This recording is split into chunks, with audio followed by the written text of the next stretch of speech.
everyone around you is like stressing about homeschool, and you're like, my kid is 3 or younger, or maybe has a developmental delay and is like they're 3 or younger, and you're like, for me, homeschool doesn't even cut it. But you don't want this time to go to waste. You're willing to do whatever it takes for your kid, but you don't have the training. You've come to the right place. My name is Julie Meyerowitz, and I happen to know that you as a parent have powers far greater than any of us therapists or educators can ever have. Keep watching. Good morning. My name is Julie Meyerowitz, and I am here with a quick tip for parents who are home with young or developmentally delayed children in the 3-year or younger developmental range. This is a tip to help increase connection, cognition, and meaningful communication. So let's get started. Okay, so there are lots of ways to think of language and lots of ways to break it up, but we're going to break down communication into 3 different categories today. And those will be represented by this red, purple, and green circle. So let's first talk about this red circle here. We're going to call that quizzing. Okay.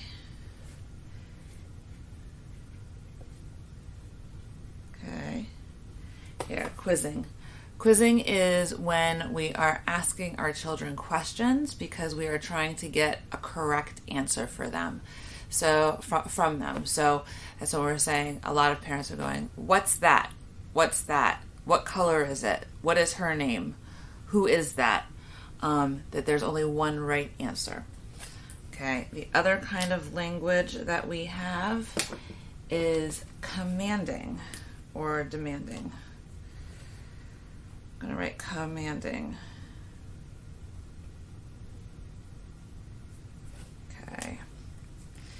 And that is when we are giving very clear directives that we want a certain behavior to come from that. Again, there's usually only one right answer to this.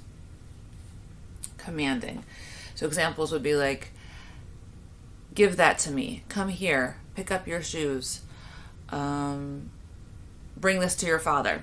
Things like that. Now, these are all parts of our communication that are necessary, of course, throughout the day, especially, if you're near a street for safety reasons, like hold mommy's hand or stay away from the street, things like that, for the commanding. Or quizzing. A lot of kids will shut down even when we just do quizzing at all, but who is that? When you're looking at pictures of family members, where is your brother?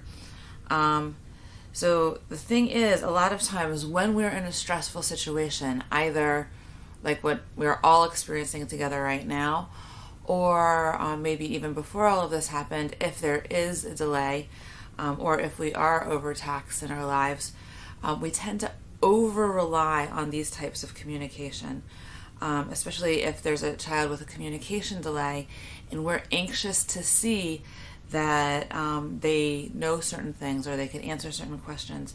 A lot of parents will get out the flashcards and say, what's that, what's that, what's that, what color is it, how many are there, what shape is it, what animal is that, because we want to hear those words.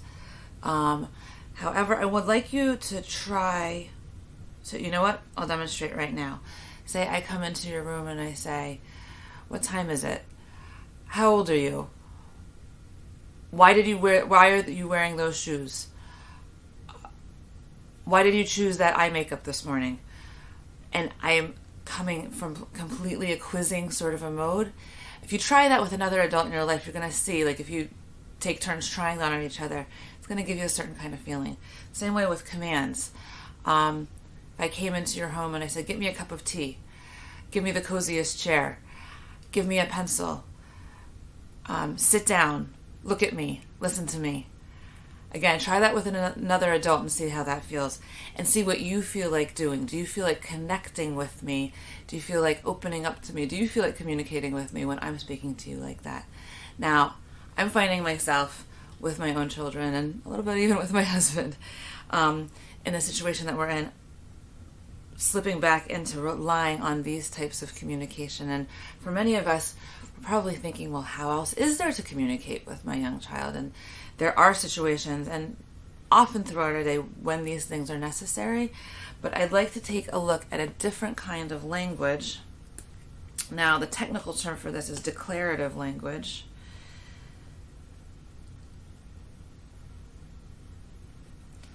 I'm going to put that above our circle. I'll put the technical terms over these two circles before we finish up. Declarative language. And that's actually more how I'm speaking to you now. And if you pay attention to your communications with the other adults in your life, how you are most likely, especially if you're staying engaged with each other, if you're staying in that back and forth, how you're most likely mostly communicating with other adults. And now again, when we're speaking with our young children or our developmentally delayed children in the 3-year younger range, or even slightly older, if we want to be increasing communication from them, and we want them to be communicating more like us, we need to be more aware of this, and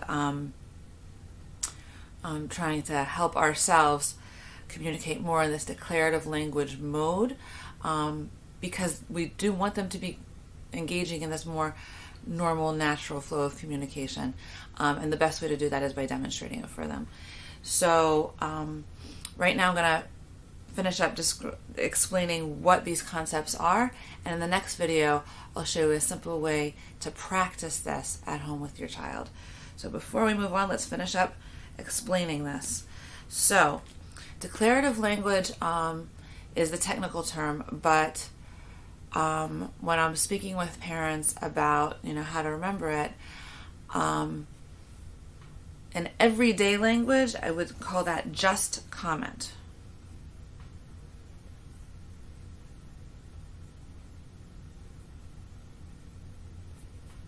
Just comment. So a lot of how I am speaking to you in these videos is I will just share an observation or share something that's worked, or of course it's a lot easier when we're in a face-to-face, but just make comments. And in the next video you'll see a lot of examples of these different things, and I'm going to focus especially on the declarative language. So when you're practicing with your adult buddy, see what it feels like instead of these two things, which you've probably practiced already or you'll try practicing first, just to make a comment. You look very nice today. I like that choice of shirt. It's good seeing you. I was just at the store. You could imagine the crowds that I saw there. And what that does is that opens you up for your own response. And that invites connection, as opposed to me insisting on a particular, that you must give me the response that I want. And that actually closes off connection. So real quick, I'll just tell you the technical terms for these things, and I'll give you a couple examples here. And below this video, I will post a comment on this, a copy of this on this board. And a lot of families, once we've created this together, will even keep this on the refrigerator as a reminder. So let me just fill this in for you real quick. So quizzing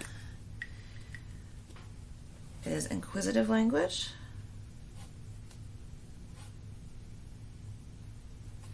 And what's that? What color? How many? These are all examples of quizzing, and that's going to come up during the day, but we also want to practice at least having a dedicated time every day where we're reducing this. Commanding, technical term is imperative language.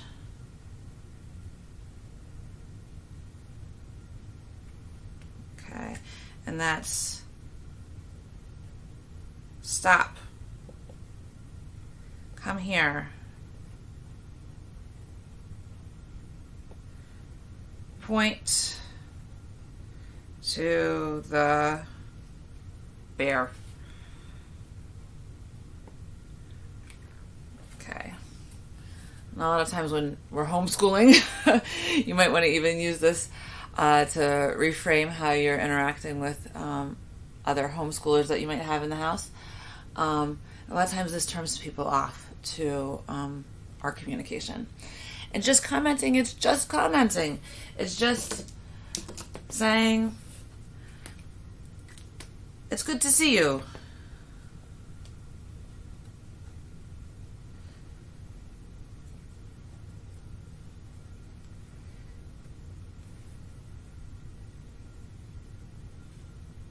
I see your jacket on the floor. As opposed to, go pick up your jacket.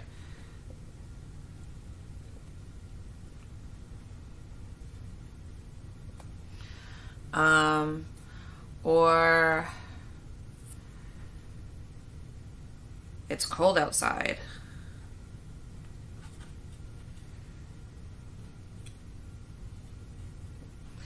And what this green column does for us and our children is it gives us a way to invite them to communicate with us, and it offers them an opportunity to give their own response.